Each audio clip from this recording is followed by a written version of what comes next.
नमस्कार दोस्तों, मैं हूँ राज और आप देख रहे हैं हाईवे 33।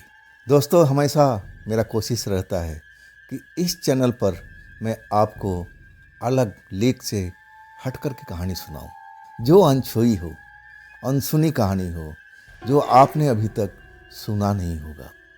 ऐसी कहानियाँ मैं अक्सर अपने चैनल पर सुनाता रहता हूँ। तो चलिए आज की कहानी की सफ़र पर। दोस्तों, ये कहानी है विनोद कुमार जी की। प्रयागराज, उत्तर प्रदेश के प्रयागराज के रहने वाले विनोद कुमार जी टैक्सी चलाने का काम करते हैं। और ये घटना जो उनके साथ में घटी थी वो साल था 2010 का। तो क्या हुआ था विनोद जी के साथ में, आइए उन्हीं की पॉइंट ऑफ व्यू से इस कहानी को आगे बढ़ाते हैं। दोस्तों, मेरा नाम है विनोद कुमार। मैं टैक्सी ड्राइवर, प्रयागराज में मैं टैक्सी चलाने का काम करता हूँ। और वहाँ से मेरे जो गांव हैं लगभग 2.5 से 3 घंटे की सफ़र पर है। लेकिन मैं शहर में ही रह कर के एक किराए के मकान में, और जहाँ पर पार्किंग की भी अब जगह थी, आंगन था, और वो घर किराए पर लेकर के मैं रहने लगता हूँ।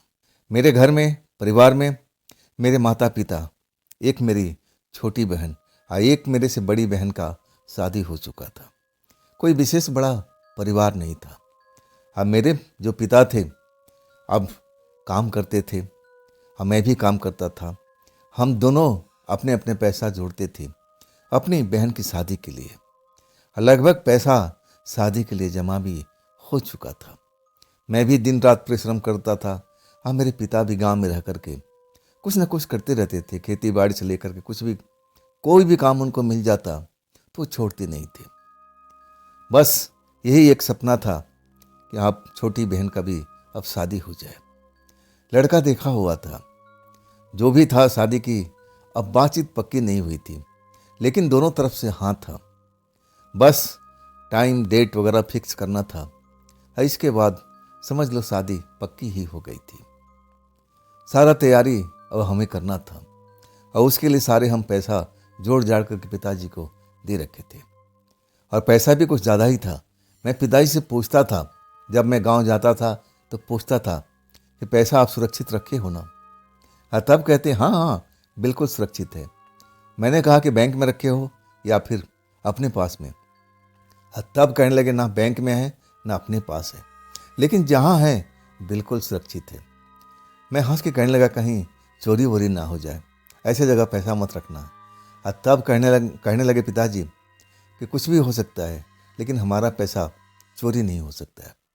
तुम बिल्कुल टेंशन छोड़ दो, अपने काम में ध्यान रखो और भी पैसा कमाने की कोशिश करो। अब फिर मुझे क्या, मुझे लगा कि सारा पैसा तो पिताजी के पास में सुरक्षित है और हमेशा घर के मालिक वही थे। मैं तो कमाता था, पैसे उनको भेजता था, देता था, इकट्ठा तो उन्हीं के करना था। खैर, मैं अपने काम में अब जुट चुका था। टैक्सी चलाना हमारा काम था और उसमें मैं लगा हुआ था। अब शादी का डेट वगैरह फिक्स करनी थी और इसके लिए मैं अब अपने शहर से गांव की तरफ जाता हूँ। वहाँ जाने के बाद पिताजी को कहता हूँ कि एक बार मैं सारा पैसा देखना चाहता हूँ ताकि मुझे तसल्ली हो जाए। पिताजी मुझ पर नाराज़ हो जाते हैं और कहते हैं मुझे तो मेरे पर विश्वास नहीं करता है क्या? मैं कहता हूँ कि सारा पैसा सुरक्षित है, चल करके बातचीत कर लेते हैं। अब हम पिताजी, कुछ और गांव के लोग हमारे, मैं टैक्सी में बिठाता हूँ एक और साधन करके। हम अब जहाँ मेरी बहन की शादी होनी थी उस गांव में जाता हूँ। वहाँ जा कर के दिन वगैरह सब तय हो जाता है। शादी 6 महीने के बाद में था। चलो मन को अब थोड़ा तसल्ली मिली, चलो अब बात पक्की हो गई है, अब तो शादी होके रहेगी। क्योंकि एक बार मेरी छोटी बहन का रिश्ता कट गया था और इसलिए मुझे डर लगता रहता था कहीं ये रिश्ता भी ना कट जाए। वैसे मेरी बहन में कोई कमी नहीं थी, पढ़ी लिखी भी थी, देखने में अब सुशील भी थी, सुंदर भी थी, ऐसी कोई बात नहीं थी। लेकिन ना जाने पहला रिश्ता क्यों कट गया था। मैं बड़ा प्रसन्न हो जाता हूँ जब दिन फिक्स हो जाता है, डेट फिक्स हो जाता है। मैं बड़ा आनंदित हो जाता हूँ। लगता है कि सर से बोझ उतर चुका है। अभी मेरी शादी इसलिए नहीं किया था कि पहले अपनी छोटी बहन का शादी कर दूं। इसके बाद अपने शादी के बारे में सोचूंगा। अब मुझे भी तो पैसा कमाना था अपने शादी के लिए। अभी मैं अपने काम पर लौट आता हूँ और इसके बाद मेरी टैक्सी चल पड़ती है, चलने लगती है, पैसा कमाता हूँ। मैं ज़्यादातर 12-1 बजे के आसपास अपने घर से निकलता था और रात को 12-1 बजे मैं अपने घर पर आ जाता था। टैक्सी सामने मेरे जो पार्किंग था और मैं वहाँ खड़ा करता था। पार्किंग तो नहीं बोल सकते, घर का आंगन नहीं बोल सकते, लेकिन आगे में कोई गेट वगैरह नहीं था, खुला ही था। हाँ, हमारी जो मेरा कमरा था उसमें गेट वगैरह तो बिल्कुल लगा हुआ था। अब इस तरह हमारी दिन दुनिया चलने लगी थी। जब 1 महीना बाकी रह जाता है ना, तब मैं चल पड़ता हूँ अपने गांव की तरफ कि भाई अब तो सारी तैयारी करनी पड़ेगी, सब कुछ अब हमें इंतज़ाम करना पड़ेगा, अभी नहीं करेंगे तो कब करेंगे। मैं गांव जाता हूँ, मेरे पिता कहीं गए हुए थे और इसके बाद शाम को लौट के आते हैं। तब मैं कहता हूँ पिताजी अब तो सारा सामान को लाना पड़ेगा, तैयारी करनी पड़ेगी, अब समय बहुत कम बचा हुआ है। तो पिताजी कहते हैं हाँ बिल्कुल, कोई इशू नहीं है, मैं सब कुछ कर लूँगा, अब तो आ ही गया है। अब इसके बाद रात को पिताजी सोते हैं। अब मैं भी, गर्मी का दिन था तो मैं भी छत पर जा कर के सो जाता हूँ। अब पिताजी छत पर नहीं सोया करते थे, माँ और पिताजी कमरे में ही नीचे सोते थे, दरवाज़ा खुला रहता था। और घर का जो आंगन था अब उसमें भी गेट था, तो कोई चोरी वोरी का आशंका था ही नहीं। और हमारे मोहल्ले में कभी चोरी वोरी कभी हुई नहीं थी, तो ऐसा हमारा जो घर था बिल्कुल सुरक्षित था पिताजी की नज़र में, मेरी नज़र में। लेकिन रात को मैं जब छत पर सोया हुआ था और अचानक माँ जोर जोर से चिल्लाने लगती है, जल्दी आ विनोद, जल्दी आ, देख तेरे पिताजी क्या हो गया, तेरे पिताजी क्या हो गया। मैं सीढ़ियाँ उतरते भागते हुए आज जब नीचे आता हूँ तो मेरी बहन भी छोटी जाग चुकी थी, वो मेरे से जल्दी पहुँच जाती है। देखते हैं कि जिस तख़्त पर पिताजी सोए हुए थे बिल्कुल उनकी आंखें पथरा चुकी थी, सांस नहीं ले पा रहे थे, सांस रुकी हुई थी। मैं पहली नज़र में देख करके एकदम अचंभित हो गया। अरे शाम को तो हम सोने से पहले हम लोग बातचीत किए हैं और वो अच्छी तरह से स्वस्थ थे, ऐसा क्या हो गया, ऐसा क्या होगा। माँ रो रही थी, मेरी बहन रोने लगी, मेरी भी कुछ हालत ऐसी ही थी। मैं सांस चेक करता हूँ तो सांस नहीं चल रहा है, आंखें पथराई हुई है। तब मुझे लगा डॉक्टर के पास भागना चाहिए। पड़ोसी अब तक सो सुन के आ जाते हैं, क्या हुआ विनोद, मैं सब कुछ बताता हूँ। अपनी टैक्सी में हम ले करके पिताजी को पास के हॉस्पिटल में पहुँचते हैं, लेकिन डॉक्टर बताता है कि इनको ले आने में तुमने देर कर दिया, अब ये जिंदा नहीं है, इनकी मौत तो काफ़ी पहले हो चुकी है। सदमा लगा था, बहुत बड़ा सदमा लगा था। ऐसा लगा था कि मेरी आगे की दुनिया अंधेरी हो चुकी है। अब मैं क्या करूँगा, अब मैं क्या करूँगा। अपने पिता के आगे मैं अपने आप को बौना समझने लगा था। वो सब कुछ देखते थे, घर परिवार सब कुछ मुझे अच्छी राय देते थे, समझाते थे। अब मेरा कौन रास्ता दिखाएगा, किसकी उंगली पकड़ के मैं चलूँगा। बहुत सारी मन में अब बातें आती जाती है, पिताजी की कही हुई बातें, लेकिन होनी थी। पिताजी की मौत हार्ट अटैक से हुई थी, एकदम अचानक आता है और मेरे पिताजी को प्राण लेके चला जाता है। माँ को पता भी नहीं लगता। जब माँ उठती है तब पिताजी की हालत देख करके वो चीखने लगती है, चिल्लाने लगती है। इतना मौका भी पिताजी को नहीं देता है हार्ट अटैक कि मेरी माँ को जगा सके। शायद सोते सोते ही उनके प्राण जो उड़ चुके थे, ऐसा ही लगा था। खैर, घर में अब जो दुख का माहौल आ चुका था, जिधर देखो मेरी छोटी बहन रो रही, मेरी माँ रो रही है। मेरी बड़ी बहन भी खबर सुन करके आ चुकी थी, उनके जो पति थे यानी मेरे बहनोई, वो भी आ चुके थे।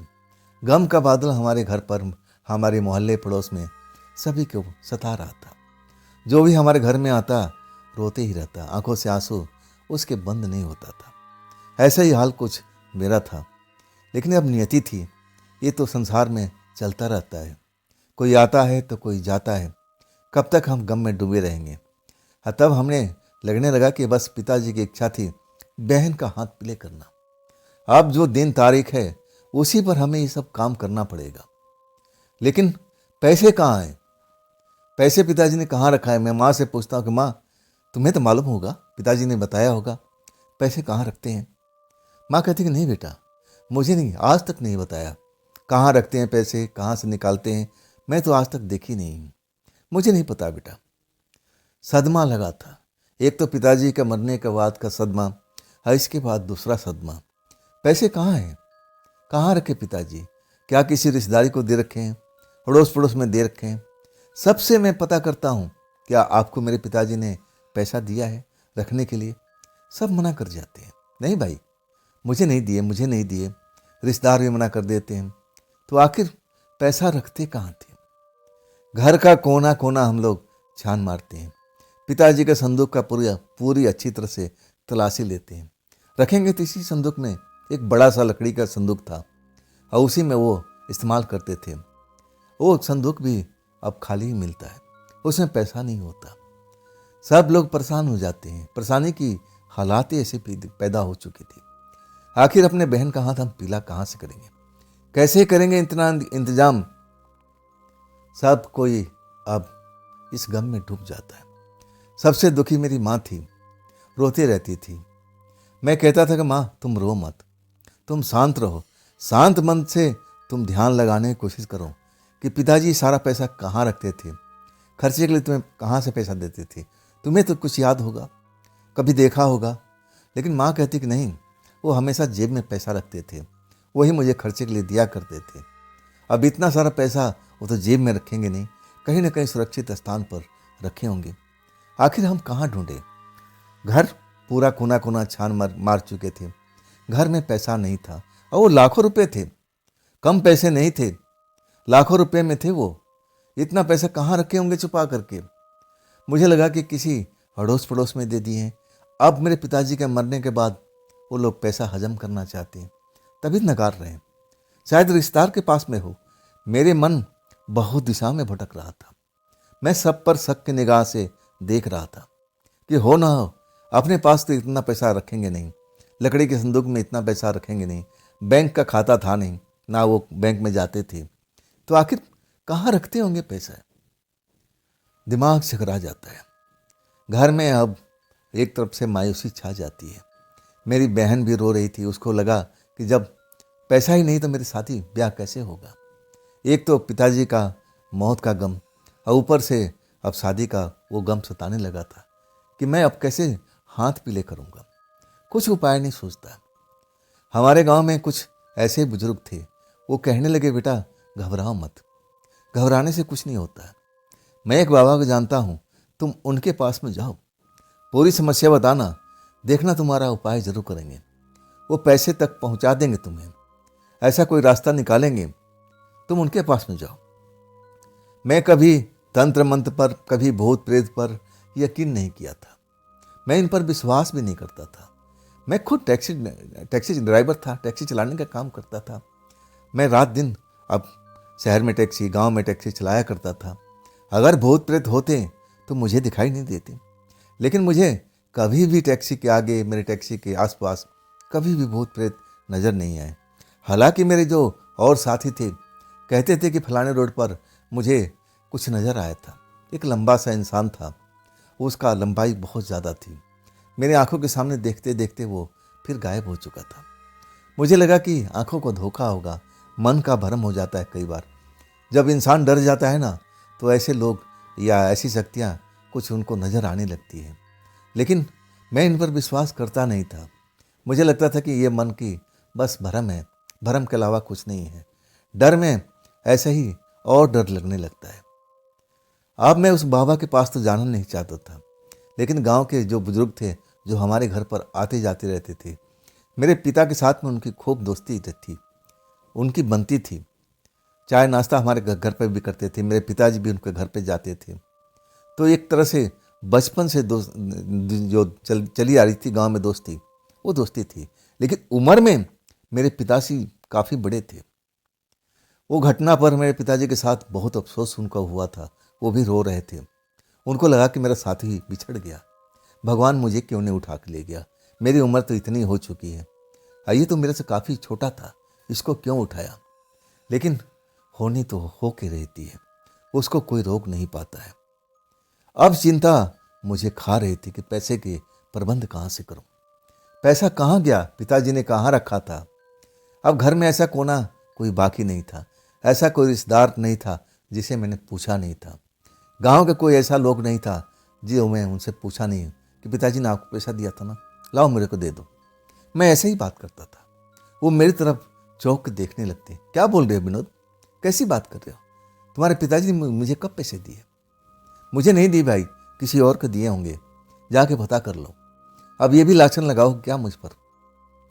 वो लोग ऐसी बात करते थे, मैं उनको चेहरा पढ़ता रहता था। मुझे लगता कि नहीं, ये झूठ नहीं बोल रहे। तो आखिर पैसा क्या कहा, लाखों रुपए। आखिरकार जब कहीं से मुझे कोई सुराग नहीं मिलता है, तब मैं सोचने पर मजबूर हो जाता हूँ। अपने माँ से, अपनी बहन से बातचीत करता हूँ। कहता हूँ, बहन क्या मुझे बाबा के पास जाना चाहिए।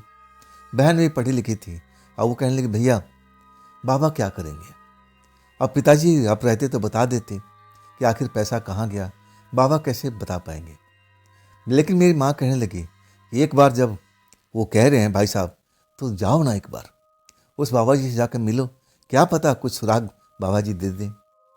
तब मैं जाकर के बाबा जी के पास जाता हूँ। बाबा जी के पास पहुँचने के बाद में मैं पूरी बात समझा देता हूँ। वो मुझसे बहुत सारा सवाल करते हैं और कहते हैं कि ठीक है, तुम एक काम करो, 2 दिन के बाद में आना, तब मैं कुछ ना कुछ तुम्हारे बारे में सोचूंगा। और कुछ सामान भी लेके आना, कुछ सामान भी लिखवा देते हैं।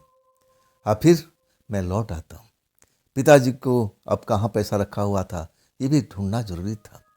अगर ऐसा नहीं होता तो मैं कभी बाबा जी के पास बिल्कुल नहीं जाता। माँ की बात बताता हूँ। माँ कहती ठीक है, 2 दिन के बाद में चले जाना। 2 दिन बीत जाता है और जो भी मुझे सामान का लिस्ट दिए थे सब कुछ मैं लेकर के अपनी टैक्सी में चल पड़ता हूँ। वहाँ पहुँचता हूँ, बाबा जी को पूरा सामान दे देता हूँ। अब मैं कहता हूँ, बाबा जी मैं चलूँ, कब तक आप मुझे बता देंगे। और तब कहते हैं कि जाना कहाँ है, तुम्हें तो रुकना है, मेरे साथ में कहीं और चलना है, हम वहाँ पूजा पाठ करेंगे और फिर मैं तुम्हें जो भी होगा, अगर मिलने वाला होगा तो ज़रूर मैं तुम्हें बताऊंगा, अगर ना मिलने वाला होगा तब भी बताऊंगा। अब तो तुम्हें रुकना है, यहीं पर इंतज़ार करना है आधी रात होने का। मैं अब वहाँ पर जाकर के फंस गया था। अगर मुझे पता चलता कि आधी रात में ही बाबा जी काम करते तो मैं शाम के टाइम में बिल्कुल नहीं आता। अब तो मुझे 5-6 घंटे इंतज़ार करना था। अब बाबा जी बड़े वृद्ध थे, लेकिन आवाज़ में बड़ा कड़कपन थी और चलने में भी बहुत तेज थे, फुर्तीले थे। वृद्धावस्था जरूर आ चुकी थी, लेकिन जो शरीर की बनावट थी ना, वो बिल्कुल परफेक्ट थी। बिल्कुल मोटापा नहीं था और बिल्कुल स्वस्थ नज़र आ रहे थे। कड़कती हुई आवाज़ में बोलते थे और चलने में तो मेरे को भी पीछे छोड़ देते थे। मैं पूछने लगा कि बाबा जी आप मुझे कहाँ लेके जाओगे, क्या करना है। और तब कहते हैं, अभी आधी रात तो होने दो, अभी से मैं क्यों शोर करूं, हो जाने दो और फिर मैं तुम्हें लेके चलूंगा। टैक्सी है ना तुम्हारे पास में। मैं कहता हूँ, बाबा जी है, टैक्सी है मेरे साथ में, लेकिन जाना कहाँ पर। तब बाबा जी मुझे डांट देते, ऐसे नहीं पूछते, आराम करो, अभी जब आधी रात होने जाएगी तब हम चल पड़ेंगे। आखिरकार समय में काटने लगता हूँ। जब आधी रात होने को आ जाता है तब बाबा जी मुझे एक बड़ा सा थैला पकड़ा देते, ये पकड़ो और अपनी टैक्सी के अंदर रख के आओ। और इसके बाद बाबा जी भी अपने हाथ में एक थैला ले लेते हैं और फिर हमारी टैक्सी में सवारी करने लगते हैं। मैं टैक्सी लेकर के चल पड़ता हूँ। बाबा जी से पूछता हूँ कि कहाँ चलना है। तब कहते हैं, बस जैसा बता रहा हूँ वैसा ही चलते रहो, मेरे से कोई सवाल मत पूछना इस बारे में कहाँ जाना है। मैं हल्ला करके उस जगह पर तो नहीं जाऊँगा ना, मैं अचानक पहुँचूँगा। अगर मैं यहीं से हल्ला करूँगा तो मेरे आसपास में बहुत सारी प्रेतात्माएँ चल रही हैं, उनको पता चल जाएगा और फिर बाकी के बाकी उस जगह से सब सचेत हो जाएंगे, मेरा काम हो नहीं पाएगा। पहली बार मुझे कुछ डर का एहसास होता है। मेरी टैक्सी में और भी आत्माएं बैठी हुई है जो नजर नहीं आ रही, ऐसा हो ही नहीं सकता। मुझे लगा कि बाबा जी झूठ बोल रहे हैं, ऐसा होता तो मुझे क्यों नहीं दिखाई देती। और तब मैं बाबा जी से पूछता हूँ कि बाबा जी वाकई में आप कह रहे हैं आपके साथ में और भी कुछ लोग हैं जो आत्माओं के रूप में हैं। तब बाबा जी कहते हैं, हाँ भाई, तुमने सुना नहीं क्या? अब दोबारा मत पूछना, तुम शांत रहो, जैसे मैं बताते जा रहा हूँ अब वैसे तुम टैक्सी चलाते जाना। जब सफ़र ख़त्म हो जाएगा तो मैं खुद बोल दूंगा कि रोक लो यहाँ पर। अब इसके बाद सफ़र मेरा शुरू हो जाता है, लेकिन मुझे कोई एहसास नहीं हुआ कि मेरी टैक्सी में और भी लोग हैं जो आत्माओं के रूप में हैं। मैं पीछे मुड़ मुड़ के देखता हूँ, तब देखता हूँ बाबा जी की आंखें बंद है, आसपास में उनके कोई नज़र नहीं आता है। मैं बैक मिरर में देखता हूँ, तब भी मुझे बाबा जी सोते हुए नज़र आते हैं।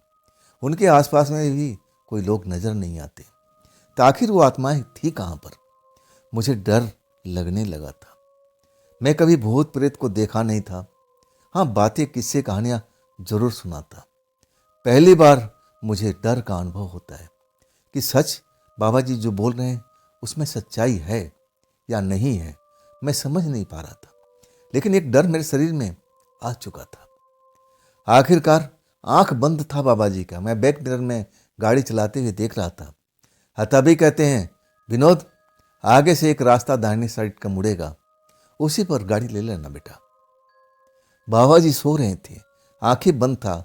मैं बैक मिरर में देख रहा था। ऐसे कैसे हो सकता है? इंसान की आंखें बंद हो, वो बाहर का नज़ारा कैसे देख सकता है? मैं पूछना चाहता था, टोकना चाहता था कि बाबा जी आप तो सो रहे हो, आपकी आंखें बंद है, तो आपको कैसे पता चला कि आगे एक रोड आने वाली है, उस पर हमें मुड़ना है? लेकिन ये मेरी बातें मन के अंदर ही रह गई थी। मुझे लगा कि बाबा जी से मैं कुछ सवाल करूंगा, टोकूंगा, तो बाबा जी फिर नाराज हो जाएंगे। वाकई में कुछ देर आने के बाद में दाहिनी साइड एक कच्चा रास्ता मुझे नज़र आता है, जिस पर गाड़ी मेरी मजे से चल सकती थी। अब मैं पूछता हूँ, बाबा जी मैं कच्चे रास्ते पर आ गया हूँ, क्या इसी पर मोड़ना है? बाबा जी को मैं देखता हूँ कि आंखें बंद करके बोलते हैं, हाँ यही रास्ता है, इसी रास्ते पर चलती रह, जब तक ना मैं बोलूँ तब तक रुकना नहीं है। मैं चल पड़ा। अब मेरी स्पीड कम हो गई थी, कच्चा रास्ता था, कहीं कहीं गड्ढे भी आ जाते थे, तो थोड़ा संभल करके चलाना पड़ता था। लेकिन चांदनी रात थी, आसपास का नज़ारा मुझे दिख रहा था। हम अपने गांव से काफ़ी दूरी पर आ चुके थे, अन्य इलाके में आ चुके थे। बाबा जी मुझे लेके कहाँ जा रहे थे कुछ भी समझ में नहीं आ रहा था। मैं तो उनके इशारे पर चलता जा रहा था। दोनों तरफ मैं देख रहा हूँ, खेतों का इलाका है, बगीचा है, पेड़ पौधे हैं, और कुछ ऐसा बस्ती वगैरह मुझे नज़र नहीं आ रही थी। अब आंखें बंद किए हुए हैं और कुछ बोल नहीं रहे हैं। मुझे लगा कि और कितना दूर जाना है, और कितना दूर जाना है, ये अपने मन में सवाल पूछता हूँ। तभी बाबा जी पीछे से आवाज़ मारते हैं, अभी चलते रहो, जैसे जगह आएगा मैं बता दूंगा। मेरे मन की बात बाबा जी कैसे जान लिए थे, मुझे बड़ा आश्चर्य लगा था। आखिरकार एक जगह पर बाबा जी कहते हैं, बेटा रुक जा, जगह आ गया है। जब मैं सामने देखता हूँ, अगल बगल में देखता हूँ, चांदनी रात थी, अगर अंधेरी होती ना तो मुझे वहाँ कुछ भी नज़र नहीं आता। आगे में एक छोटी सी नदी है, और नदी के पास में हम लोग पहुँच चुके थे। अब वहाँ से जो सड़क थी ना, नदी पार तो करती नहीं थी, नदी के किनारे किनारे किसी गांव की तरफ जा रही थी। दोनों साइड में बाएं और दाएं, हम ना बाएं जाते हैं ना दाएं जाते हैं। अब नदी के बिल्कुल चौरास्ते पर हम टैक्सी रोक देते हैं, बाबा ने मुझे आदेश दिया था। अब इसके बाद कुछ देर तक बाबा जी अपनी आंखें बंद करके जैसे सोते रहे। मैं भी अपने ड्राइविंग सीट पर बैठा हुआ था। मैं बैक में लगातार देख रहा था कि बाबा जी अपनी आंखें नहीं खुले हैं। तभी बाबा जी मुझे आदेश देते हैं, विनोद बेटा डिक्की से वो थैला, बड़ा वाला थैला निकाल लो। मैं उठता हूँ और फिर बाबा जी को देखता हूँ, अभी भी उनकी आंखें बंद हैं। मैं डिक्की से बड़ा सा थैला निकालता हूँ और बाहर निकाल लेता हूँ। कब बाबा जी मेरे पीछे आकर खड़े हो गए अपना थैला लेकर के, मुझे तो डरा ही दिया था। कहते निकाल लिया। तब मैं हड़बड़ा जाता हूँ, अरे बाबा जी तो अंदर थे, इतनी जल्दी दरवाज़ा खोलने का आवाज़ भी नहीं हुआ, कैसे आराम से निकल कर आ गए। मुझे एक पल तो डरा ही दिया था। तब कहने लगे, तुम मेरे पीछे पीछे आओ। समय कितना हुआ होगा विनोद? मैं बोला कि करीब करीब 12:30 बज चुका है। तब कहने लगे, देखो हम लेट हो चुके हैं, आधा घंटा। चलो कोई बात नहीं, अभी समय हाथ में है, अभी समय हाथ से बाहर नहीं किया हुआ, आओ मेरे पीछे पीछे। अब उस नदी का जो इलाका था, अब कुछ देर तो बाईं सड़क पर चलते हैं, वही रोड जो कच्ची सड़क थी अब एक बाईं साइड में जाती थी, दाहिनी साइड में, बाईं साइड में चलने लगते हैं। बड़ा तेज तेज चल रहे थे। मैं बड़ा सा थैला था, उसमें ना जाने क्या क्या उन्होंने भर रखा था, और इसके बाद उनके पास में एक थैला था। हम नीचे की तरफ नदी के नज़दीक पहुंचने लगते हैं। वहाँ से एक ढलान वाला रास्ता था। ओसर बाबा जी कहने लगे, आराम से बिनो संभल करके, थोड़ा ढलान वाला रास्ता है। मैं तो आता रहता हूँ ना, तो मुझे तो इसकी आदत है, लेकिन तुम आते नहीं हो ना, थोड़ा संभल कर बेटा, नहीं तो तुम स्लिप कर जाओगे। वाकई ढलान वाला रास्ता था, नदी नीचे थी। अब इसके बाद हम नदी के तट पर पहुंच जाते हैं। चारों तरफ सुनसान फैला हुआ था। वो आसपास में कोई जीव जंतु बिल्कुल नजर नहीं आ रहा था। सुनसान एरिया था और नदी के पानी बहुत ही कम था। अब गर्मी का टाइम था, अगर बरसात शुरू हो जाती तो शायद नदी भर भी सकती थी, लेकिन गनीमत थी कि नदी पूरी तरह से भरी नहीं थी गर्मी की वजह से। अब बरसात आने में कुछ ही अब दिन बाकी थे। अब इसके बाद बाबा जी मुझे आदेश देते हैं, विनोद, बड़ा सा थैला है ना, उसके एक एक करके सामान बाहर निकालो। जैसा मैं कहता हूँ वैसा करते जाओ। जैसे जैसे मुझे आदेश देते हैं वो सारे सामान को निकाल करके सामने सजाने लगता हूँ। बाबा जी मुझे सब कुछ बताते रहते हैं, ये यहाँ पर नहीं, इस जगह पर रखो। एक पूजा का स्थान बना देते हैं, जो मुझे पहली नज़र में समझ में आ चुका था। और वो पूजा का स्थान जब बन जाता है ना, तब कहते हैं कि विनोद, अब एक काम करो, ये लोटा ले लो और नदी में से जल लेके आओ। सही में उस रात में बहुत डरा हुआ था। एक तो बाबा जी ने मुझे टैक्सी में पहले डरा दिया था कि मेरे साथ में और भी आत्माएं हैं भाई, अब मैं इनके सामने कुछ बोल नहीं पाऊंगा। मुझे डर लगने लगा था, और ऊपर से नदी के नज़दीक जाना था, उसमें से लोटे से जल लेके आना था, तो मैं थोड़ा डरा हुआ था। लेकिन हिम्मत करके जाता हूँ, नदी में जाता हूँ, वहाँ पर लोटा डुबाता हूँ और जल निकाल लेता हूँ। जैसे ही जल निकालता हूँ ना, तभी मुझे कुछ हलचल नदी में सुनाई पड़ती है। मुझे लगा कि कोई जानवर वगैरह पानी में तो नहीं है, लेकिन वहाँ जैसे पानी छपाक छपाक होने लगता है, और तब मैं जल्दी से लोटा लेकर के भाग खड़ा होता हूँ। पलट कर देखता हूँ, चांदनी रात ही मैं बताया आपको, तभी नजर आ रहा था। वहाँ पर मुझे पानी की हलचल दिखाई दे रही थी, सुनाई दे रही थी, लेकिन मुझे कोई दिखाई नहीं दे रहा था। मैं जल्दी से बाबा जी के पास पहुँचता हूँ। बाबा जी कहते हैं कि विनोद, लोटा का जल यहाँ रख दो, अब पूजा स्थल के तुम सामने बैठ जाओ। अब बाबा जी खुद पूजा स्थल के बीचों बीच बैठ जाते हैं। अब मुझे सामने बिठा देते हैं, अपना थैले में से और कुछ सामान निकालते हैं, आग जलाते हैं, दीपक जलाते हैं, अगरबत्ती सुलगाते हैं। मतलब उनका अनुष्ठान शुरू हो चुका था, अनुष्ठान कर रहे थे। और तब आंखें बंद किए हुए थे, अब बिना आंखें खोले हुए कहने लगे, विनोद, हमारे आसपास में बहुत सारी आत्माएं हैं, कुछ अच्छी भी है और कुछ बुरी भी है। बेटा डरना मत, मैं हूँ तुम्हारे पास में। अगर तुम्हारे कोई दिखे, तुमसे कोई शरारत करे, तो तुम घबराना मत, मैं हूँ यहाँ पर, तुम्हें कुछ नहीं होगा। लेकिन डर के मारे उठ कर के भाग खड़ा मत होना, नहीं तो तुम्हारे साथ में कुछ भी हो सकता है। बाबा जी ने मुझे और डरा दिया था। मैं इतना डर चुका था उस रात में। अब मैं आसपास में देखने लगा कि वास्तव में आत्माएं हैं क्या, लेकिन वहाँ पर मुझे कोई आत्माएं नजर नहीं आ रही थी। बाबा जी अपना पूजा का काम शुरू कर दिए थे और वो मंत्र पढ़ रहे थे, लेकिन मुझे कुछ भी सुनाई नहीं दे रहा था, आंखें बंद था।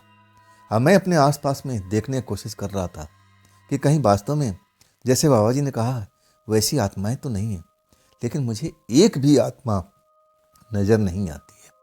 लेकिन दिल की धड़कन बढ़ी हुई होती है। मेरे दोस्तों ने कहा था कि देखो, आत्माएं हर किसी को हर वक्त नजर नहीं आती है, जब उनका कोई मकसद होता है ना, तब अपने आप को सामने लाती है। आत्माएं कई ऐसी हुई होती हैं जो बहुत ही मजबूत होती है, शक्तिशाली होती है, और कुछ आत्माएं भोली भाली भी होती हैं, वो लोगों को नुकसान नहीं पहुंचाती हैं। लोगों को मदद करती हैं, लेकिन जो शैतानी आत्माएं होती हैं लोगों को नुकसान भी पहुंचाती हैं, उनको तकलीफ भी देती हैं। लेकिन मैं इस बातों को पहले मानता नहीं था। लेकिन आज मैं उसी बारे में सोच रहा था कि मेरे जो साथी ड्राइवर थे और जो स्टैंड पर रहते थे, उन्होंने सही कहा था कि आत्माएं होती हैं। और तभी तो बाबा जी मुझे ये सब बातें बता रहे थे। लेकिन अभी तक मुझे कोई आत्मा क्यों नहीं दिखी। बाबा जी अभी आंख बंद करके मंत्र बुदबुदा रहे थे। एक शब्द मंत्र का मैं सुन नहीं पा रहा था। मैं बेचैन था, डरा हुआ था, हर तरफ निगाहें मार रहा था। कभी कभी नदी के तरफ में निगाहें कर लेता था। नदी में जो हलचल थी अब वो शांत हो चुकी थी। इसके बाद हर तरफ सन्नाटा पसरा हुआ था। अचानक नदी के पार से गीदड़ों की रोने की आवाज शुरू हो गई थी। नदी के पार से शुरू हुआ और उसके बाद हमारी साइड से भी गिद्धड़ों की रोने की आवाज़ शुरू हो जाती है, चिल्लाने की आवाज़। पहले नदी पार वाला गिद्दड़ चिल्लाता है और इसके बाद इधर से भी उसका जवाब मिलने लगता है और वो इस तरह से रोना शुरू करते हैं ना कि डरावना माहौल बन जाता है। अब तो बहुत सारे गिद्दड़ जैसे चिल्ला रहे थे, रो रहे थे, सुर में सुर मिला रहे थे, एक दूसरे को शायद संदेश दे रहे थे कि देखो यहाँ पर कुछ हो रहा है, यहाँ कुछ होने वाला है। मैं तो घबरा गया था, बहुत डरा हुआ था। गिद्धड़ों की आवाज़ से मुझे बहुत परेशानी हो रही थी, डरावना लग रहा था माहौल। तभी मुझे कुछ लगा कि मेरे को किसी ने छुआ है। पलट कर देखा तो कोई भी नहीं था। मुझे लगा कि मेरे मन का भ्रम है, ऐसा कुछ नहीं है। लेकिन अगले पल फिर मुझे कोई छूता है ना, अब पलट के देखता हूँ तो ये मेरा मन का भ्रम नहीं था। मुझे छूने का एहसास हुआ था लेकिन कोई भी नहीं था। इस तरह मुझे 4-5 बार एहसास होता है कि जैसे मेरे कोई छुआ है, कभी मेरे बाल को खींचा है, कभी मेरे चेहरे पर जैसे कोई अपना हाथ छुआ है। इस तरह मुझे एहसास होता है, कभी दाहिने से कभी बाएं से। मैं और डर जाता हूँ। मैं बाबा जी से कुछ बोलना चाहता कि बाबा जी ये सब क्या हो रहा है, लेकिन बाबा जी तो आंखें बंद करके ध्यान में लीन थे, मंत्र बुदबुदा रहे थे जिसकी आवाज़ बिल्कुल शांत थी। शायद अपने मन में सारे मंत्र को जाप कर रहे थे। और इसके बाद जो घटना मेरे साथ में घटती है मुझे तो मजबूर कर देती है कि मैं भूत प्रेत पर यकीन नहीं करता। लेकिन आज तो देख ले भूत प्रेत कैसे होते हैं। अचानक मेरे पीछे में जैसे कोई आकर के खड़ा हो जाता है, मुझे एहसास होता है। और जब मैं पलट कर देखता हूँ ना तो मैं देखता रह जाता हूँ।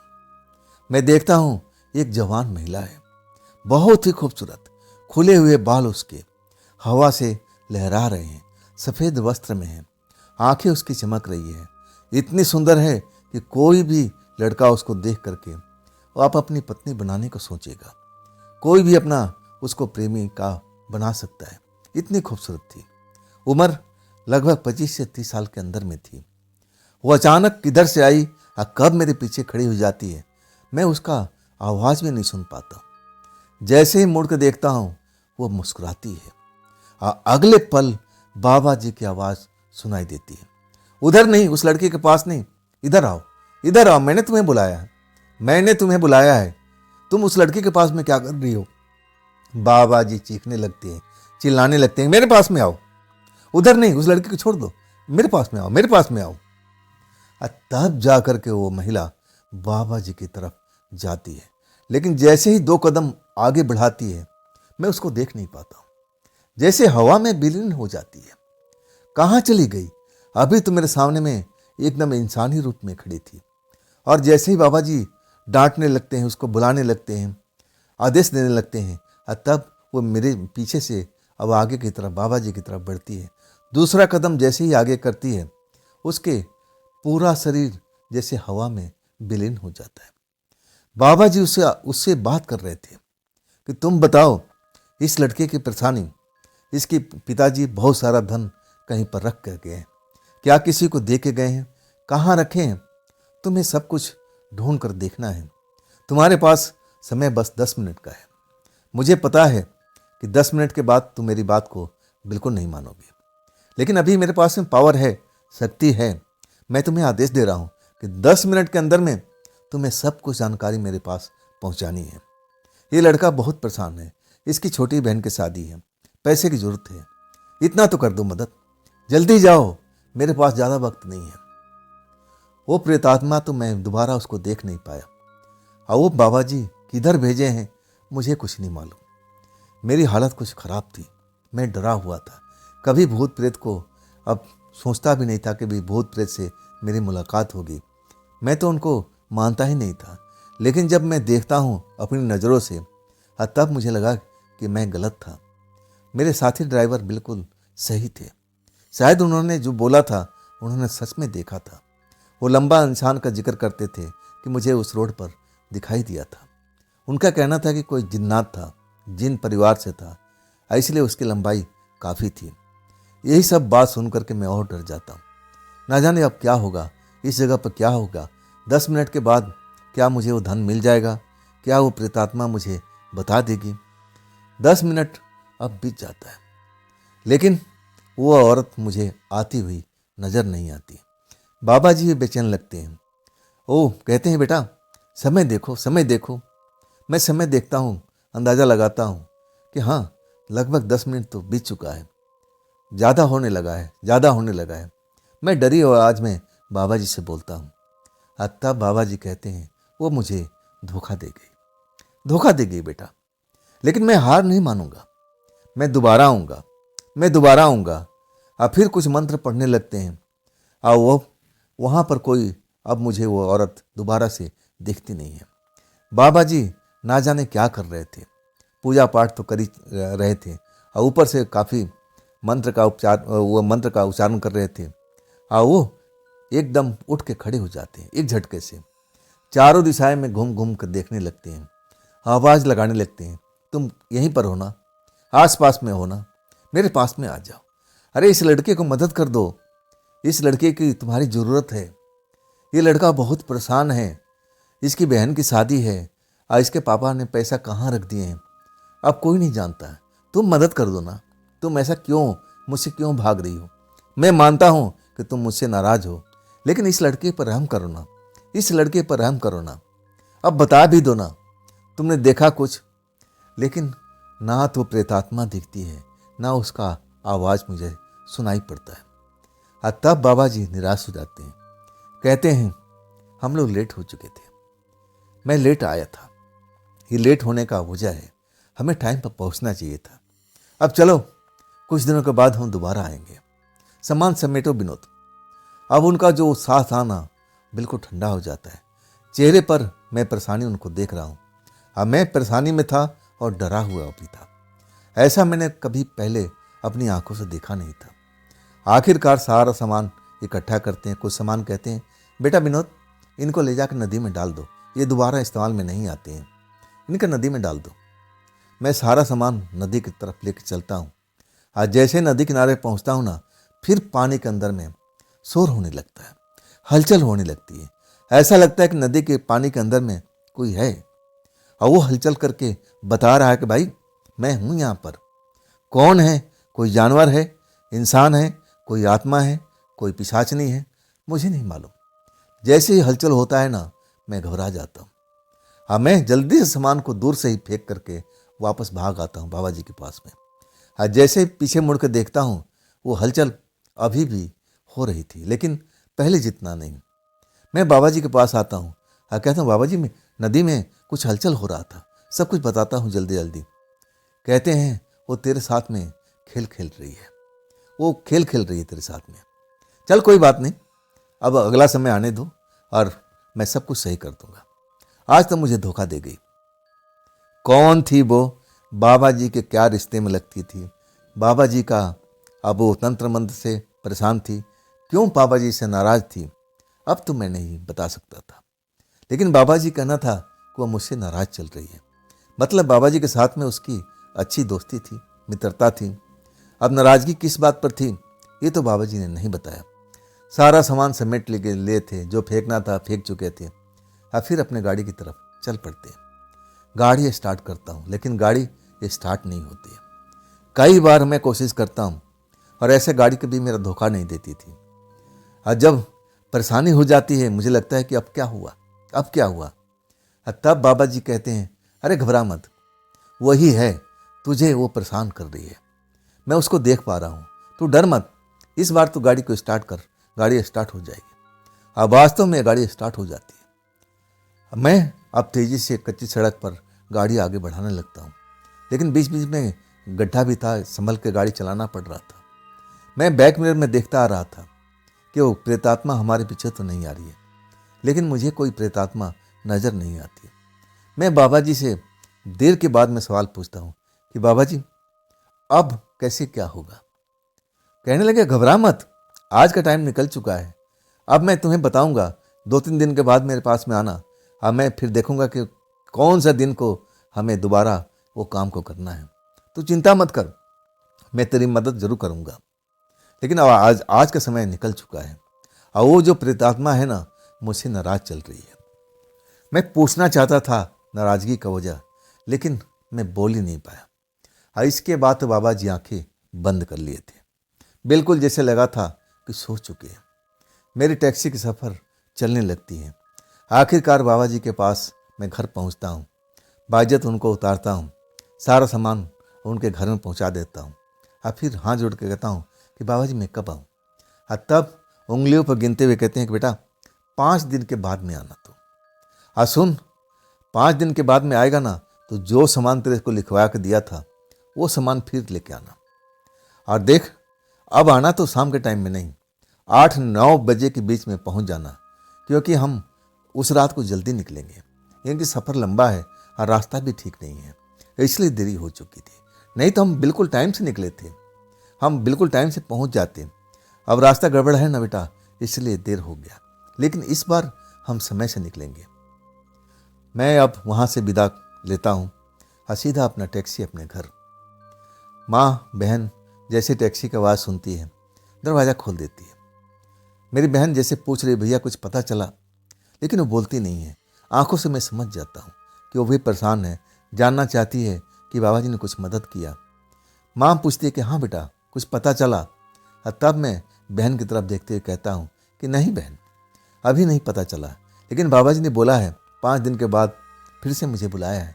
आज कुछ लेट हो गया था, आगे का रास्ता था ना वो ख़राब था, हम समय पर पहुँच नहीं पाए थे। माँ कहती कहाँ गए थे बेटा, तुम्हें तो बाबा जी घर पर जाना था, तुम और कहाँ गए थे। मैं पूरी कहानी बता देता हूँ कि बाबा जी मुझे कहाँ कहाँ लेके गए थे। नदी के किनारे, वहाँ पूजा पाठ, और फिर एक प्रेतात्मा दिखती है। मेरी बहन डर जाती है और कहती है नहीं भैया, मेरे शादी हो ना हो आप बिल्कुल उस जगह पर नहीं जाओगे, वो जगह पर कुछ भी हो सकता है। आप मेरी बहन भी मुझे डांटने लगती है बड़ों की तरफ, नहीं मैं शादी नहीं करूँगी, लेकिन ये काम बिल्कुल नहीं करोगे, आप बिल्कुल नहीं जाओगे, सब कुछ भूल जाओ, पापा ने कहाँ पैसा रखा, अब ये सब हम भूल जाते हैं, नए सिरे से अपनी ज़िंदगी को स्टार्ट करते हैं। जब भैया आपके पास पैसा आ जाएगा ना, हाँ तभी मैं शादी करूँगी, अब भूल जाओ।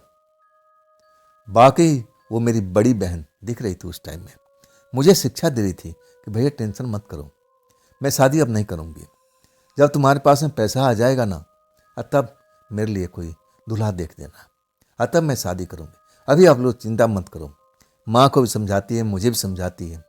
वो मुझसे बड़ी हो चुकी थी भाई, उम्र में छोटी, और इतनी बड़ी बड़ी बातें मुझसे कह रही थी। मैं तो देखता ही रह गया था, मैं चिंता में डूबा हुआ था कि अब क्या होगा, अब क्या होगा, क्या मैं जाऊँ 5 दिन के बाद में। माँ तो कुछ बोली नहीं थी, लेकिन बहन मुझे डांट रही थी, नहीं भैया बिल्कुल नहीं जाना है, उस जगह बड़ा खतरनाक है जैसा आपने बताया। मुझे लगा कि ये सब बातें घर पर बताना नहीं चाहिए था, मैं बता के बहुत बड़ा गलती कर दिया हूँ। अब उसके बाद रोज़मर्रा का काम हमारा शुरू हो जाता है। मैं पैसे की तलाश में लग जाता हूँ कि कहीं से मुझे पैसा मिल जाए, ब्याज पर कर्जा ही मिल जाए, ताकि मैं अपनी बहन को निश्चित टाइम पर शादी करा सकूँ। मेरे पास में कोई ज़्यादा खेत वगैरह नहीं थे, कुछ कम थे, और उनके भाव भी इतना उस टाइम में नहीं था। अगर मैं बेचता तब भी मेरा बहन का शादी नहीं हो पाता। मैं परेशानी में इधर उधर अपने दोस्तों को पास जाता हूँ, मदद करने के लिए कहता हूँ, सब हाथ खड़े कर देते हैं कि नहीं भाई इतना पैसा हमारे पास में है ही नहीं जितना तुम कह रहे हो। मैं बड़ा परेशान में हो चुका था, हर तरफ रिश्तेदारों के पास जाता हूँ, सबसे हाथ फैलाता हूँ कि आप मेरी मदद कर दीजिए, मेरी बहन का निश्चित टाइम पर शादी हो जाएगी, वो अपने घर चली जाएगी, मेरे पिताजी का सपना पूरा हो जाएगा, उनकी आत्मा को शांति मिल जाएगी। अगर ये शादी नहीं होती है तो उनकी आत्मा को मुक्ति नहीं मिलेगी। मेरी बहन के सपने देखा करते थे शादी का, कब उसके हाथ पीला होगा। तभी तो हम कोशिश कर रहे हैं कि तय वक्त पर ही शादी हो जाए, लेकिन कोई भी मदद नहीं करता है। सब कहते हैं कि देखो हमारे पास पैसा थे लेकिन हमने किसी और काम में खर्च कर लिए। बहाना, ऐसे ही बहाना सब कर रहे थे। मैं जानता था कि उनके पास में पैसा बहुत है, वो देना नहीं चाहते। उनको लगता है कि मैं पैसा लौटा नहीं पाऊंगा। 5वां रोज आ चुका था। अब रात को हमें बाबा जी के पास जाना था। मैं अपने माँ को बोलता हूँ कि माँ अब क्या बोलती हो तू। बहन भी वहाँ थी। माँ कुछ बोल नहीं पाती, बहन की तरफ देखती है और बहन मुझसे उलझ जाती है। भैया मेरी कसम, बिल्कुल उस जगह पर नहीं जाओगे, वो जगह खतरनाक है और खास करके नदी के किनारा। नहीं भैया तुम बिल्कुल नहीं जाओगे। मेरी बहन मुझे कसम दिला देती है और कहती कि नहीं भैया अब आप शहर निकल जाओ, हमारी चिंता छोड़ो, आप कमाओ और जब आपका पैसा हाथ में आ जाए तब मेरी शादी कर देना। इस जगह पर शादी अब इस टाइम पर तो हो नहीं पाएगी। अब इस रिश्ता को हम लोग भूल जाते हैं। शायद हमारे भाग्य में यही लिखा था। मेरी आंखों से आंसू आ जाती हैं, माँ भी रोने लगती है। अब हमारे पास में कोई ऑप्शन ही नहीं था। जितने रिश्तेदार दोस्त मित्र होते हैं सबसे हम मुंह खोल लेते हैं, हाथ जोड़ते हैं कि भाई मदद कर दो, लेकिन कोई भी मदद नहीं करता। हम निराशा में डूबे रहते हैं। अब फिर मैं बहन को कहता हूँ कि ठीक है अब जैसी तेरी मर्जी। मैं उदास हो जाता हूँ, मन खट्टा खट्टा सा हो जाता है।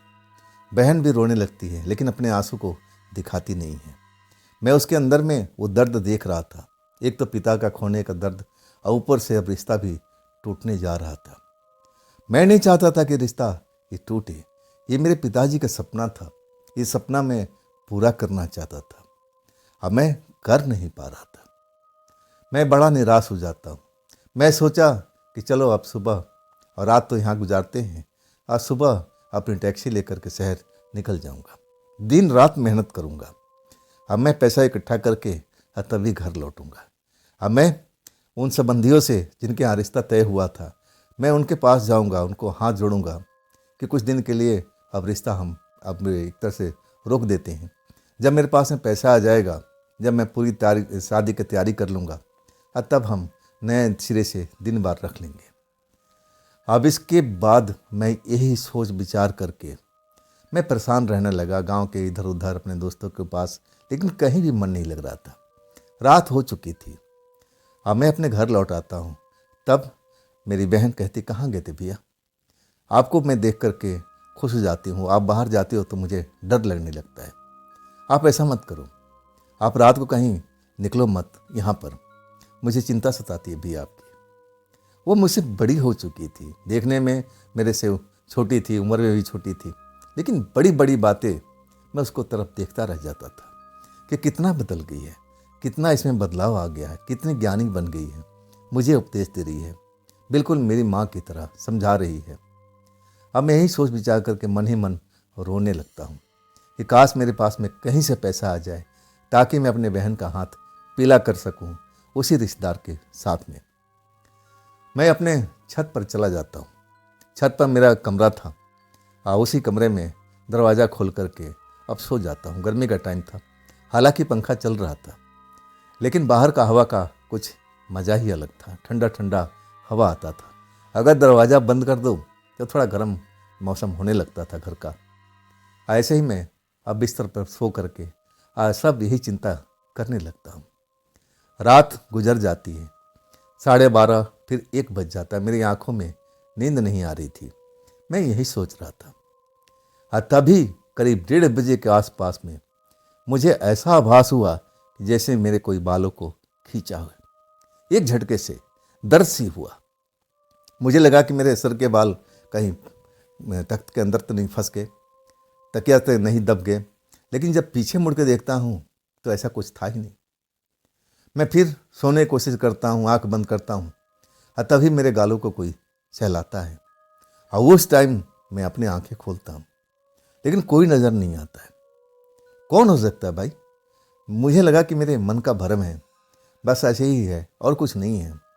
लेकिन जब 3-4 बार ऐसा होता है, हर बार मैं चौंक कर देखता हूँ कौन है, कौन है? कोई नहीं होता है। मुझे लगा कि नहीं, ये सब मेरे मन का भ्रम है और कुछ बात नहीं है। आंखें बंद कर लेता हूँ। तभी फुसफुसाती हुई आवाज़ मुझे सुनाती है, विनोद, विनोद। जैसे ही मैं अपना आवाज़ सुनता हूँ, जैसे मुझे कोई पुकार रहा हो, मैं सिरहाने अपना देखता हूँ।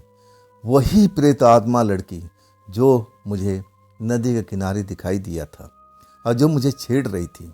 बाबा जी उसको डांट रहे थे कि तू मेरे पास में आ, उस लड़के को छोड़ दे, तू मेरे पास में आ। वही लड़की थी। उसके चेहरे पर मुस्कुराहट तोड़ रही थी और वो पहले से ही ज़्यादा खूबसूरत दिख रही थी। बड़ी बड़ी उसकी आंखें, खुला हुआ केस और सफ़ेद वस्त्र उस पर उस टाइम बड़ा ही फब रहा था, जैसे कोई राजकुमारी हो। वो मुझे फुसफुसा करके धीमी आवाज़ में अब मुझे बोल रही थी, विनोद, विनोद, पैसा नहीं मिला ना? मैं तो तुम्हारा इंतज़ार वहीं नदी किनारे कर रही थी। मुझे मालूम था कि तुम आओगे, लेकिन जब तुम नहीं आए तो मुझे लगा कि नहीं, मैं अब अपने आप को रोक नहीं पाऊंगी। मैं चलती हूँ तुम्हारे पास में। देखो, मैं आ गई तुम्हारे पास में। मैं तुम्हारा पैसा दिलवा सकती हूँ। पैसा कहाँ रखा है मैं तुम्हें ढूंढ के बता सकती हूँ, लेकिन मुझे एक शर्त है। वो शर्त अगर तुम मानते हो तब तो फिर ठीक है, और नहीं तो फिर कोई बात ही नहीं है, मैं अपने जगह पर चली जाऊंगी। मैं उसको देख करके विश्वास नहीं कर पाता। पूरा बदन डर से कांपने लगता है। मुझे दोस्तों ने बताया था कि प्रेतात्मा होती है ना, वो लोगों को तकलीफ देती है, परेशानियाँ करती हैं, कुछ ना कुछ गलत करती हैं, और मैं खौफ में भर जाता हूँ। अपनी माँ को चिल्लाने के लिए मुंह खोलता हूँ, लेकिन आवाज़ नहीं निकल पाती। और प्रेतात्मा कहती है, कोई फ़ायदा नहीं, तुम बोल नहीं पाओगे, तुम्हारी मैं बोलती बंद कर चुकी हूँ। तुम चीखोगे, चिल्लाओगे, मैं जानती थी, इसलिए मैं तुम्हारा आवाज़ को बंद कर दिया है। जब तक मैं नहीं चाहूँगी तुम्हारा आवाज़ निकल नहीं पाएगा। कोई फ़ायदा नहीं है चीखने चिल्लाने के, कोशिश करना है कर लो। मैं दोबारा कोशिश करता हूँ, लेकिन गले से आवाज़ निकलती ही नहीं है। और वो जो दरवाज़ा खुला हुआ था, वो जा करके वो प्रेतात्मा लड़की बंद कर देती है। अब तो मैं और डर जाता हूँ, कांपने लगता हूँ। अब मैं कैसे चिल्लाऊँ? मेरी तो आवाज़ भी चली गई। अब मैं क्या करूँ? अब मैं क्या करूँ? वो मेरे पास में आके पलंग पर बैठ जाती है, कहती, विनोद, तुम डरो नहीं, मैं तुम्हारे साथ में कुछ गलत नहीं करना चाहती हूँ। बस एक शर्त है, वो शर्त तुम मान लो और फिर देखो, मैं तुम्हारा पैसा ढूंढने में तुम्हारी मदद कर सकती हूँ। तुम्हारी अब बहन की शादी भी हो सकती है तय वक्त पर, अगर तुम चाहो तो। मैं बहुत खौफ में था, डरा हुआ था। कभी भी इतना नज़दीक प्रेतात्मा को तो मैं देखा नहीं था। इसी केस में आकर के मुझे ये सब देखना पड़ा था। और ये प्रेतात्मा मेरे घर कैसे जानती थी?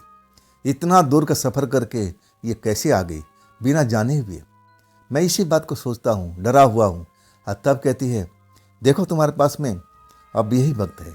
अगर तुम शर्त को मान लेते हो तब तुम्हारा भला हो सकता है, और नहीं तो मैं जा रही हूँ। मैं एकदम डरा हुआ था, मुझे कुछ सोच नहीं रहा था। अब मैं बोल रहा था, लेकिन गले से आवाज़ निकले तब ना। वो मेरी तरफ ना और नज़दीक आ जाती है, मेरे बिल्कुल पास में सट के बैठ जाती है और कहती है, तुम मेरी तरफ देखो, मेरी आंखों में देखो। मैं तुमसे कोई धोखा नहीं करना चाहती हूँ। मैं चाहती हूँ कि तुम मेरी मदद करो, अब मैं तुम्हारी मदद करूँ। लेकिन मदद कैसा कैसा वो शर्त था, मैं बिल्कुल समझ नहीं पाया था। अब फिर वो अपने आप बोलने लगती है कि विनोद, तुम मुझे अच्छे लगने लगे हो। बस 3 रात मैं तुम्हारे साथ गुजारना चाहती हूँ, और इसके बाद तुम्हारा पैसा भी जहाँ पर है मैं ढूंढ करके तुम्हें दिखा दूंगी। पैसा कहीं गया नहीं है इसी घर में। इतना मैं जान चुकी हूँ, लेकिन जब तक मैं बताऊंगी नहीं तब तक तो तुम्हें पैसा मिलेगा ही नहीं। अब बोलो भी, क्या मेरी शर्त तुम्हें मंजूर है या फिर मैं जाऊं? मैं सर हिलाने लगता हूँ। मुझे लगा कि हाँ, यही तो मौका है। मैं अब अपनी बहन का हाथ पीले कर सकता हूँ। अब मेरा क्या है, मैं कुछ भी झेल लूँगा। मेरे शरीर में जो भी नुकसान होगा कोई बात नहीं। शायद ये मेरा खून पीना चाहती है। मैं अपने दोस्तों से सुना था कि जो प्रेतात्माएँ होती है ना, जवान लड़कों का खून पीना पसंद करती है। मुझे लगा कि मेरे साथ यही खेल खेलेगी, मेरे शरीर को खून पिएगी। चलो, अपनी बहन के लिए इतना कुर्बानी तो मैं दे ही सकता हूँ। लेकिन वो खून पीना नहीं चाहती थी। वो मेरे साथ में प्यार करना चाहती थी और उसके लिए मैं बिल्कुल तैयार नहीं था। मैं सर हिला रहा था और तब मुझे चेतावनी देने लगी। आखिरकार अपनी औकात पर आ चुकी थी और कहने लगी कि देखो, मैं इतनी दूर से तुम्हारे घर पर आई हूँ, अगर मैं यहाँ से खाली हाथ लौटी ना तो गलत करके जाऊँगी। मैं तुम्हारी बहन को तकलीफ़ दे के जाऊँगी, तुम्हारी माँ को तकलीफ़ दे दूँगी और फिर तुम उनको लेकर के दौड़ती रहना हॉस्पिटल हॉस्पिटल, और वो ऐसा मर्ज मैं दूंगी कि जिसका इलाज नहीं होगा। क्या तुम अपनी बहन का तकलीफ़ झेल पाओगे? तुम अपनी माँ का तकलीफ़ को सहन कर पाओगे? बताओ बताओ।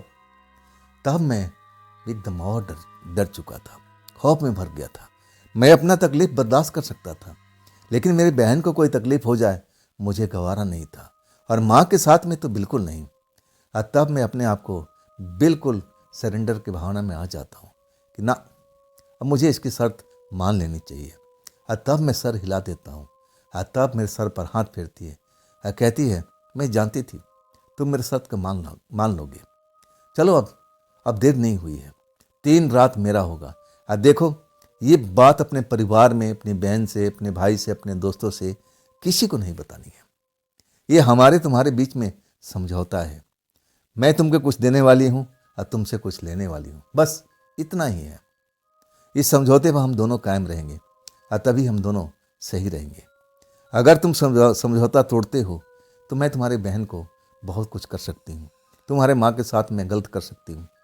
तुम इस बात को बिल्कुल अब गलत तरीके से मत लेना। मैं ऐसे ही हूँ, जब जिद पर आ जाती हूँ तो मैं जिस चीज़ को पाना चाहती हूँ मैं पा कर रहती हूँ। तुम मुझे अच्छे लग गए।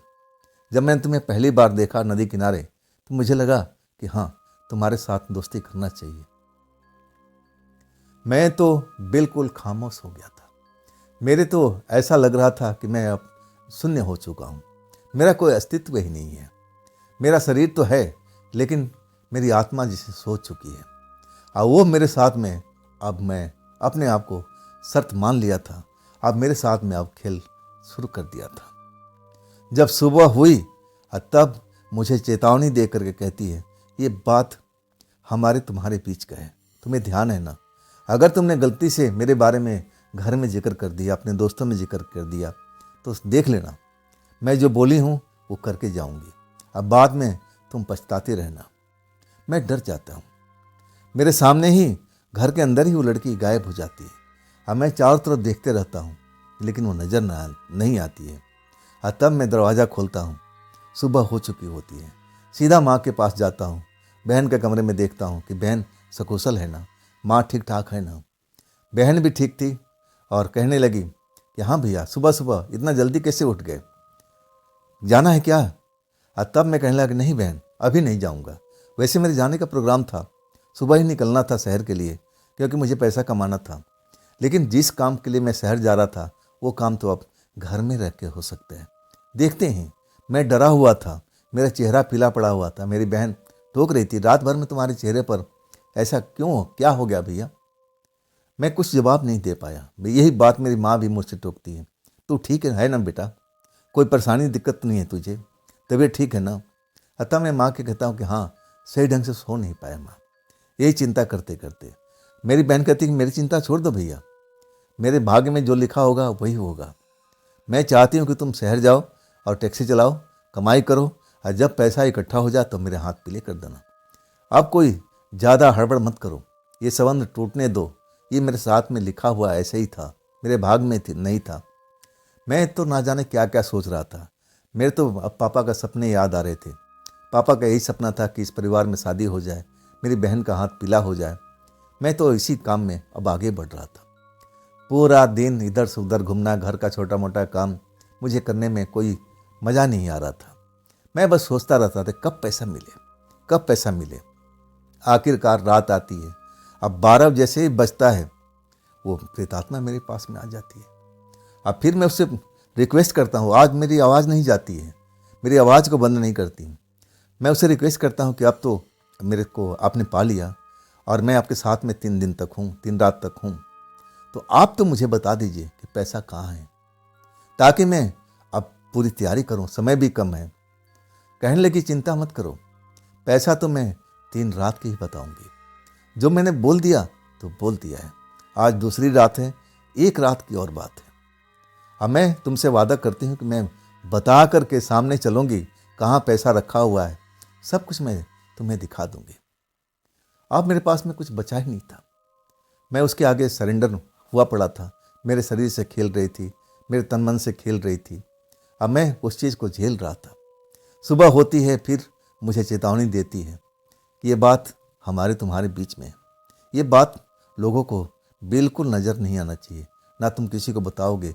फिर चेतावनी वही मुझे देख करके गायब हो जाती है। मैं अपने घर में फिर एक बार ढूंढने की कोशिश करता हूँ।